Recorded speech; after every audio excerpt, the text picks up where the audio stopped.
The two blue stripes represent the different bodies of water that surround the city of Chicago. The first one, the Chicago River, which we are currently on. It looks so blue today because the sun is out. And the second one is Lake Michigan. And no, they're actually not connected to each other, surprisingly enough. We're going to talk about that later. And the 4 6-pointed Red Stars mark historic events that had a huge influence in Chicago. First one, Fort Dearborn, 1803. Second one, the Great Chicago Fire, 1871. We will be talking about the Great Chicago Fire later.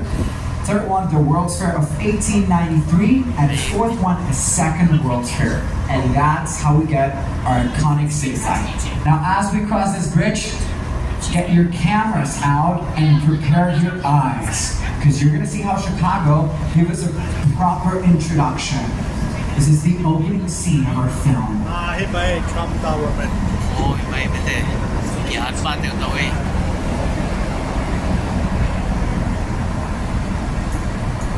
Oh yes, let's give it up for Chicago!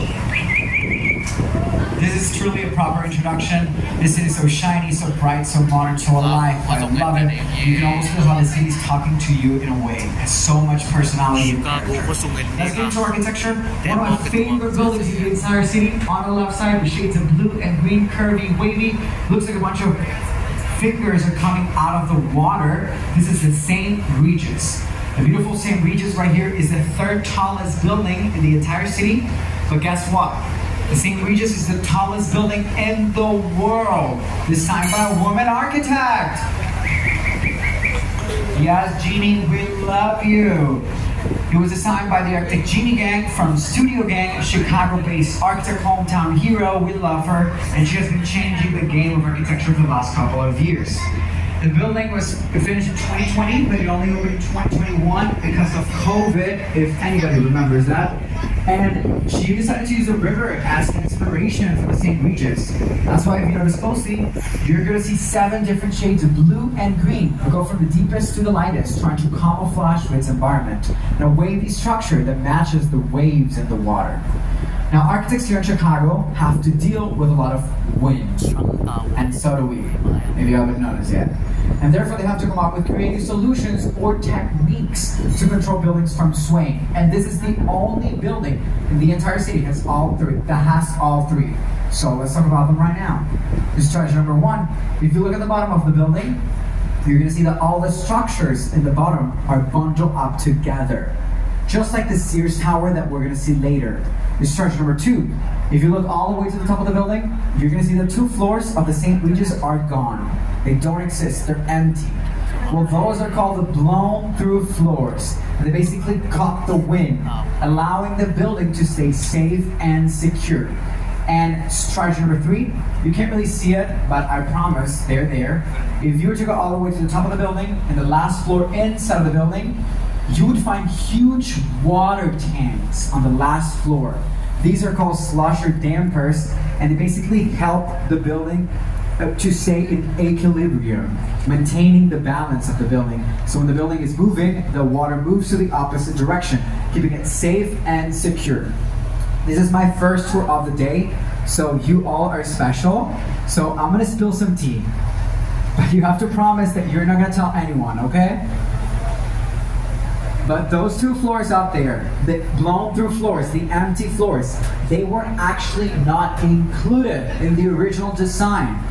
I have a friend that works for Jeannie, and she told me that the floors were added later, after the design was completed, because it wasn't safe enough and the building was dancing too much. And they made a lot of people very mad, because a lot of people lost a lot of money.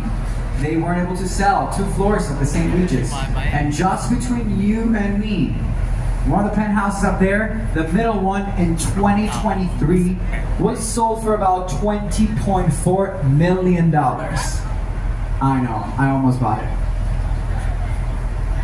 Now let's switch it up a little bit and talk about the name. Chicago is such an iconic name, but where does the name come from?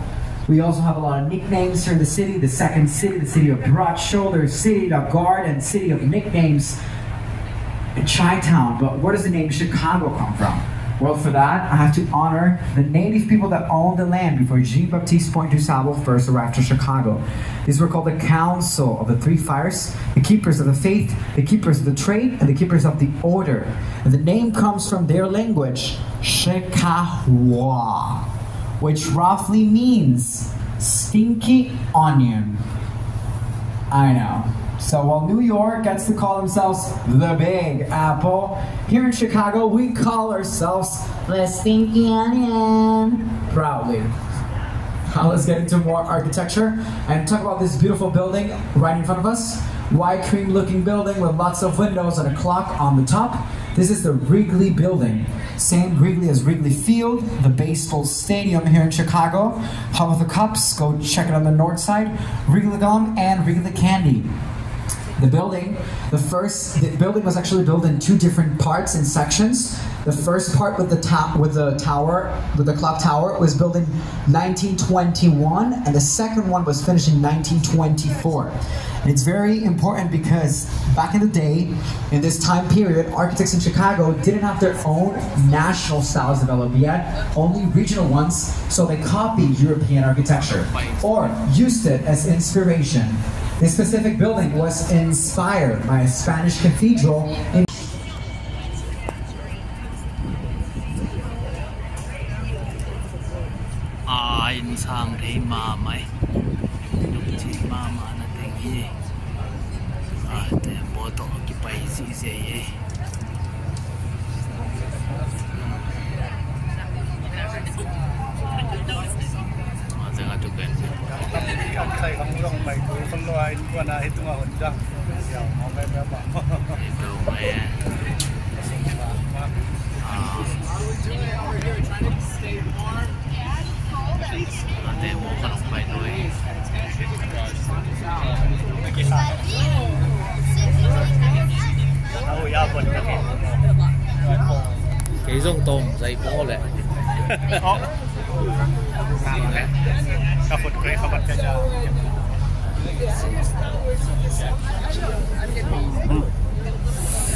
Kasung bang na Chicago kasung sembo to tu itu nga new pan na yang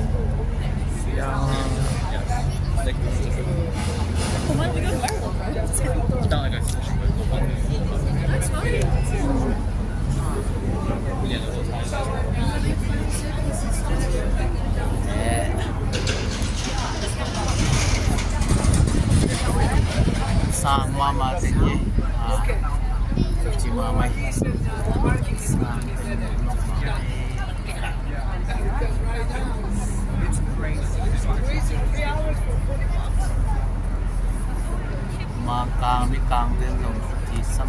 All right, and we are back. And as I was mentioning earlier, the Chicago River used to be contaminated with a lot of trash, waste, and chemicals, and soon the city realized that they need to change that. They need to clean up the river, and for that they applied two strategies. First one, they started fining people and companies that throw trash into the river, so please don't do that. And second and most important, in the 1900s, they reversed the flow of the Chicago River. Oh yeah. As crazy as it sounds, this Chicago baby, anything is possible.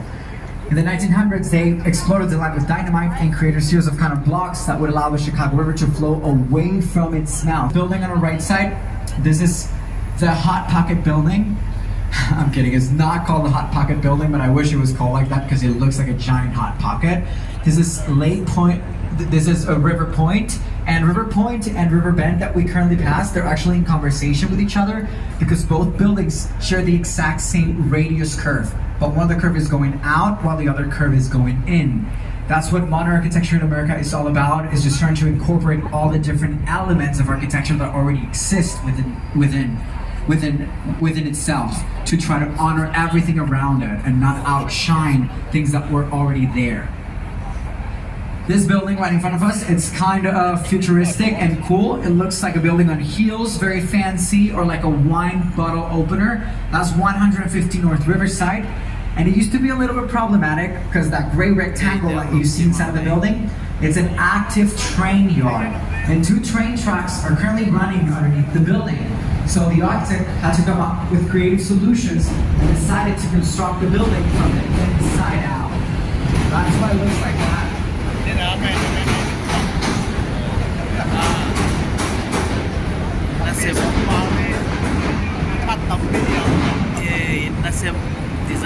And that's why you can also spot yourself in the building. If you wave at your reflection, you're gonna get 10 years of good luck. Not making that up. It's serious business. Now coming out right above the bridge like a giant salt shaker, because why not? Architects of Chicago are just so dramatic and so extra and too much for no reason. Just like me. Now I'm gonna need your help, everyone, because I'm gonna take you all through a beautiful catwalk through time. Oh yes, because our coming models are gonna walk down the catwalk in chronological order. 10 extravaganza at its purest. This building is what I like to call the Gucci building. This is probably where ladies used to brunch and talk about how beautiful life was and nothing could possibly go wrong.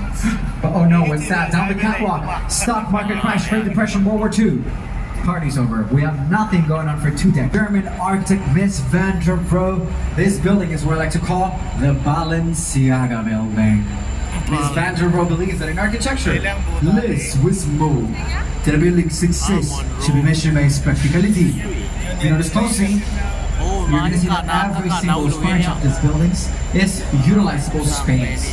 Thereby and weirdly shaped, this building is what I like to call the H&M building, wearing international style. The whole idea behind international style was to fit in. So, if we were to take this building from this specific part of the city and place it in a different part of the city, Eva, she's shiny, she's curvy, she's everything I want to be. Please give it up for Gateway Center number 4. Wearing contextualism straight from the 80s, this building is what I like to call the Dolce & Gabbana building. Contextualism is all about being in conversation with its context, honoring its surroundings, flirting with the life outside of the building. If you notice closely, you're going to see that the shades of blue and green imprinted in the building are matching and reflecting the shades in the water and the curves that you see. It was actually purposely placed there. Whew. And that was a lot, I know. It's a lot of information. If you're lost during any point during this tour, just take a look to your left side, because you're going to find a giant map of Chicago in the middle of the river for no reason.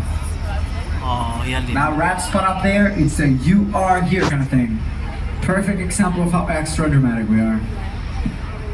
Now coming up on our right side, inside windows, vertical lines, Art Deco style, finished in 1921. One of the most iconic night. In the opening scene, when the Joker steals all the money from the bank, it was shot right here. Unfortunately, it's not Gotham City Bank, I know. Or a post office, because it uses the mail anymore, but it is currently home for companies such as Walgreens, Pepsi, Uber, and many others. The building is still so iconic. It has 3.4 acres of rooftop garden on the top. Sadly, it's only available for residents. But rumor has it, it may be open to the public one day. And I hope it's this summer, because Now, I've been talking a lot about Chicago's culture, architecture, architectural style, specific buildings, architects, but I want to switch it up a little bit. I want to talk about, this is my first tour, I want to sing. I'm kidding, I'm not gonna sing, but I'm gonna tell you all about the city, this beautiful city, what made Chicago the great and vibrant city that we know today, what made Chicago, Chicago. And let's take a look at the city.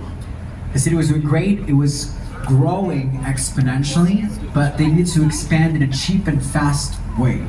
So they started using wood materials. Everything in the city was made out of wood. We all know that wood is very flammable. She was an Irish immigrant. Now there's a myth that says that a cow kicked over the lamp and started the fire. We're going to talk about that later, that's only a myth. But the fire spread quickly because the city was dry and windy. Soon, tornadoes of fire were built in the air, tearing entire city buildings down. Homes, streets, restaurant, courthouse, prison, nobody was safe. Now people had the hope. The Chicago River was contaminated with trash, waste, and chemicals. The river itself caught on fire that night. 38 hours lasted the fire. 18,000 buildings were brought to the ground. 1/3 of the city was completely destroyed, and over 300 people died. Now, people were sad and angry, and they needed to blame someone. So out of all beings, out of all creatures, they blamed Catherine O'Leary's barn and Catherine O'Leary's cow. And this, everybody, is what I like to call a cowspiracy. But if you think about it, he called us the White City, and over 27 million people came from all over the world to see all the crazy inventions that were happening here in Chicago. Mind you, the US population at the time, he called this the Burnham Plan of 1909. And some of the projects that he introduced back then are still very alive in Chicago today. Some of these projects include the Chicago Riverwalk, the creation of public parks, Municipal Pier number 2, and he helped upheld one of my favorite concepts in the city, Chicago grid system. That's why here in Chicago, you're never gonna find our trash. Take a break right now, but I'll be around. If you have any questions or need help with pictures, let me know. We're gonna have the beautiful Sears Tower with a clear sky right behind it, with 2 antennas at the top. Feel free to take some pictures, and I'll be right back.